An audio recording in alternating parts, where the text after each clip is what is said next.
पता है कि हम इंटरनेट पर दिखाई गई हर चीज पर विश्वास नहीं करते, लेकिन हमारी टेक्स्ट बुक्स का क्या, जो हमें बचपन से रटाई जा रही है। जी हाँ दोस्तों, बचपन से रटी रटाई चीजें भी कभी कभार गलत साबित हो जाती हैं। फिर चाहे वो ग्रेट वॉल ऑफ चाइना का स्पेस से दिखना हो या फिर जीनियस अल्बर्ट आइंस्टीन का स्कूल में मैथ में फेल हो जाना।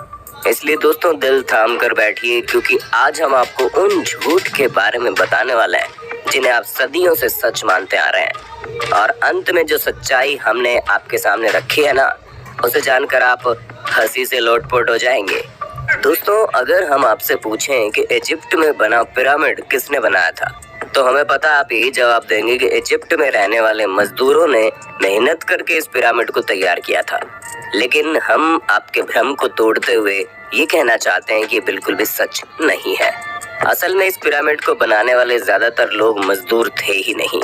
जी हाँ, इस पिरामिड को बनाने के लिए एंशिएंट इजिप्ट की अच्छी खासी पॉपुलेशन ने अपना बढ़ चढ़कर योगदान दिया था, जहाँ करीब 85 सालों तक, जिसमें 2589 बीसी से लेकर 2504 बीसी का समय लगा।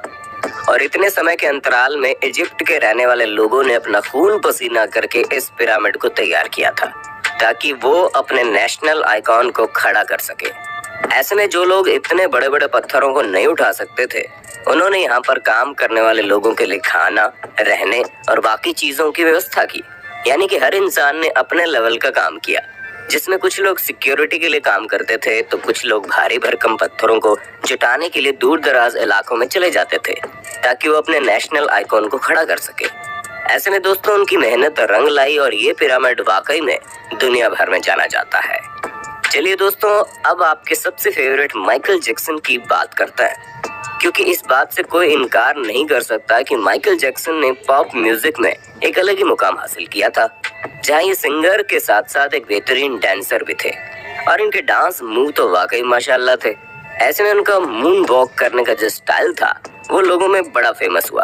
पर अफसोस दोस्तों, आपके जानकर हैरानी होगी कि इस मून वॉक को माइकल जैक्सन ने इवेंट नहीं किया था।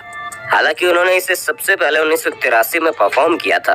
पर दोस्तों असल में माइकल जैक्सन ने ये मून वॉक कैस्पर कैंडिडेट और कूली जैक्सन से सीखा था, जिन्होंने 1970 में इसे परफॉर्म कर दिया था। वहीं मार्शल मार्क्यू ने भी इस मून वॉक को माइकल जैक्सन से पहले परफॉर्म कर दिया था। और इन सभी लोगों से पहले बिल बैले नाम के टैप डांसर ने भी इसे परफॉर्म किया था। ऐसे में ये बता पाना मुश्किल है कि इस मून वॉक को किसने इन्वेंट किया, लेकिन वो शख्स माइकल जैक्सन तो नहीं है। अब आप एक और देने वाली बात सुनिए, क्योंकि आप लोगों ने कार्बन डेटिंग का नाम तो सुना ही होगा। अरे नहीं दोस्तों, ये टिंडर में राइट लेफ्ट स्वाइप करने वाली डेटिंग नहीं है, बल्कि एक ऐसा मेथड है जिसके जरिए एटमॉस्फेयर में कार्बन डाइऑक्साइड के चेंज होने पर चीजों की असली उम्र बताई जा सकती है। ऐसे में आर्कियोलॉजिस्ट कार्बन डेटिंग का इस्तेमाल करके ये पता लगाते हैं कि उनके द्वारा खोजी गई चीजें कितनी पुरानी है। और इसी वजह से हम भी आपको जितनी भी चीजों की जानकारी देते हैं, उनकी उम्र कार्बन डेटिंग के हिसाब से ही होती है। और विलर्ड लिबी नाम के जिस प्रोफेसर ने कार्बन डेट्स का पता लगाया था, और इस काम के लिए उन्हें नोबेल प्राइज भी मिला था। लेकिन दोस्तों दिल थाम लीजिए, क्योंकि हम आपको बता दें कि कार्बन डेटिंग के जरिए चीजों की असली उम्र पता लगाना बहुत मुश्किल है। और ऐसा इसलिए क्योंकि हर जगह का एटमॉस्फेयर अलग अलग तरीके से चेंज होता है। हालांकि कुछ हद तक चीजें सही जा सकती है, लेकिन अब आप खुद सोचिए कि दो प्लांट हो, जिनमें से एक अमेरिका में हो और एक ग्रीनलैंड में, तो जाहिर सी बात है कि टेम्परेचर इफेक्ट की वजह से दोनों की ग्रोथ में काफी डिफरेंस आएगा। इसी तरह से कार्बन डेटिंग का भी हिसाब किताब है। अब चलिए दोस्तों, आपको एक और मिथ बस्टर स्टोरी सुनाते हैं, जो किसी और की नहीं बल्कि लॉक नेस मॉन्स्टर की फेक फोटो स्टोरी है। जी हाँ दोस्तों, जहाँ इस मॉन्स्टर की फोटो को न्यूज़पेपर में दिखाकर लोगों को हैरान करने में कोई कसर नहीं छोड़ी गई थी। और कई सारे लोग तो इस बात पर विश्वास भी कर बैठे थे कि सालों पहले गायब हो चुका ये क्रिएचर अब वापस से तहलका मचाने आ गया है। ऐसे में दोस्तों लॉक नेस को स्कॉटलैंड में देखे जाने की बात कही गई। इस तस्वीर को सबसे पहले रॉबर्ट केनेथ विल्सन ने 1934 में लोगों के सामने रखा, और करीब 60 सालों तक इनकी ली गई इस तस्वीर को सच्चा समझा जा रहा था। लेकिन वो कहते हैं ना कि झूठ के दिन 4, सच चले 1000 साल। हाँ दोस्तों, हमें पता है हमारी बनाई गई कहावत उतनी अच्छी नहीं है, लेकिन इस जगह पर बिल्कुल फिट बैठती है, क्योंकि 1994 में ये बात लोगों के सामने आ गई कि लॉक नेस मॉन्स्टर का जो शेप उस तस्वीर में था वो कुछ और नहीं बल्कि एक टॉय सबमरीन थी, जिसे पानी में इस तरह डाला गया था कि वो उस क्रिएचर की तरह दिखाई दे।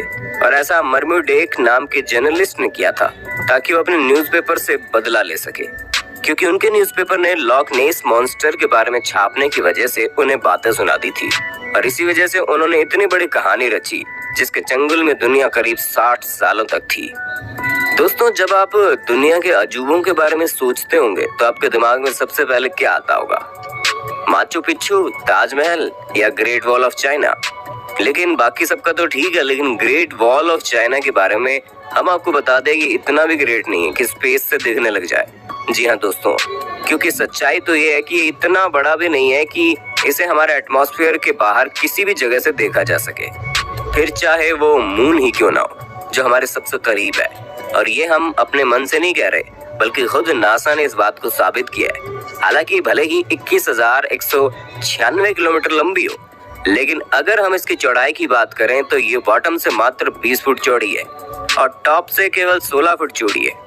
हम आपको बता दें कि ये अफवाह 1754 के आसपास शुरू हुई। ऐसे में ये चीज हमारे चांद पर पहुंचने और स्पेस में सैटेलाइट पहुंचाने से बहुत पहले की बात है।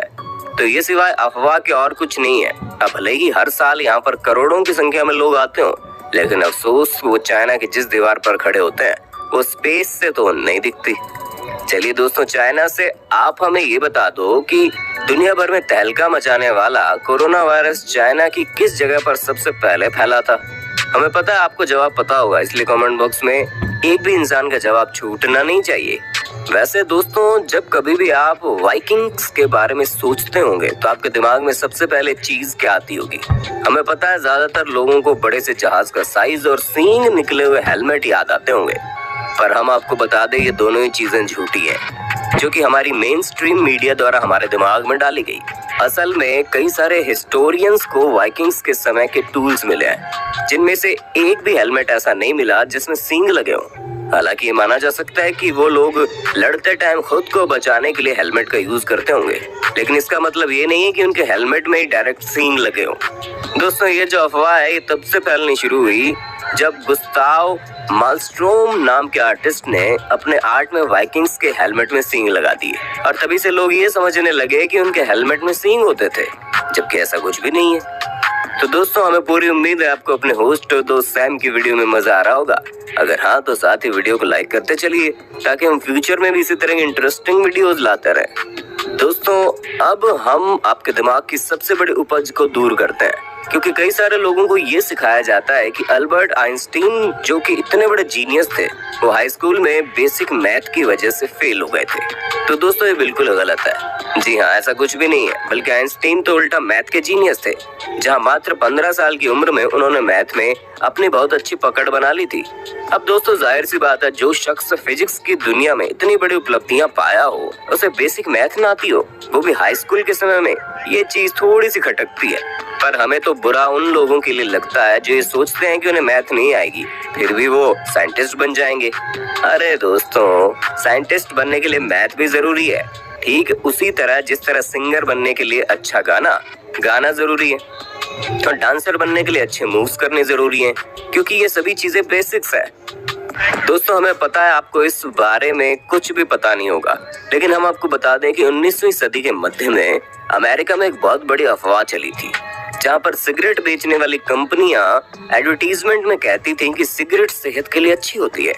जी हाँ दोस्तों, हैरान मत होइए, एक्चुअल में ऐसा होता था क्योंकि कुछ कंपनियां ये तक कहती थी कि डेंटिस्ट खुद लोगों को सिगरेट पीने की सलाह देते हैं और ये सेहत के लिए बहुत अच्छी होती हैं, जिससे टेंशन वगैरह भी कम होता है। और इस तरह के कई सारे एड कैंपेन उस समय चल रहे थे, जिसकी वजह से अमेरिका के करीब 45% लोग सिगरेट की लत लगा चुके थे। हालांकि अभी भी अमेरिका में सिगरेट पीने वालों की कोई कमी नहीं है, लेकिन उस समय पूरे 45% लोग सिगरेट पीते थे, यानी कि करीब 7 करोड़ लोग तो केवल सिगरेट ही पिया करते थे।